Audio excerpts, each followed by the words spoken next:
الله الرحمن الرحيم. أعزائي المشاهدين، أهلا ومرحبا بكم. يا سائلي عن بلادي، إن لي وطنا هواه دماء تجري في شراييني. إذا قيل مصر تهاوى الدمع شجنا، وقلت يا أرضها السمراء ضميني. لا خير في الدنيا إلا في أم الدنيا، ولا أمان في الأرض إلا بخير أجناد الأرض.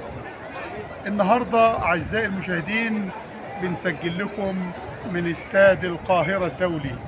جينا شقينا الطرق جينا من أقرب طريق ومن أقرب مدق علشان نأيد ونبايع ونؤازر ونساند فخامة الرئيس عبد الفتاح السيسي رئيس الجمهورية، من أجل مصر والمصريين، من أجل الجمهورية الجديدة، من أجل الإنجازات الفريدة، من أجل الوطن، من أجل المواطن، من أجل مصر. جينا كلنا ملايين البشر، الشعب المصري كله خرج عن بكرة أبيه. جينا النهاردة لاستاد القاهرة الدولي اللي زي ما احنا شايفين لسه بدأت الجماهير تيجي لاستاد القاهرة الدولي. الزحف حول استاد القاهرة الدولي من أجل التأييد، من أجل المبايعة، من أجل المؤازرة لرئيس مصر، لحبيب البسطاء، لنصير الضعفاء، لفخامة الرئيس عبد الفتاح السيسي رئيس الجمهورية. بنقول له كمل يا سيسي، بنقول له كمل يا سيسي، من أجل مصر والمصريين.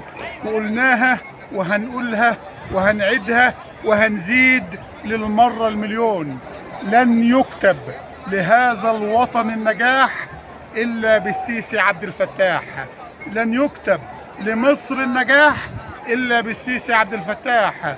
بنقول للشعب المصري العظيم: كونوا على قلب رجل واحد خلف القيادة السياسية من أجل مصر والمصريين.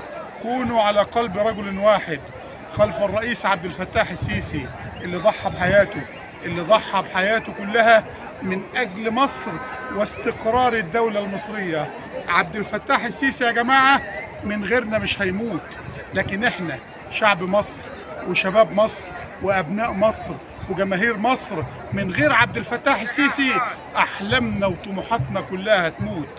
عبد الفتاح السيسي يقدر يخدم نفسه، يقدر يحل مشاكله، لكن احنا أبناء الدولة المصرية من يقدر يخدمنا، من يقدر يحل مشاكلنا؟ مفيش غيره، مؤسس الجمهورية الجديدة وصاحب الإنجازات الفريدة، حامد ضيار اللي قوى الجيش المصري، حامد ضيار اللي سلح الجيش المصري، حامد ضيار اللي رسم الخطوط الحمراء في سد النهضة خط أحمر، في ليبيا خط أحمر، في رفح المصرية، وتهجير الفلسطينيين إلى مصر رسم الخط أحمر.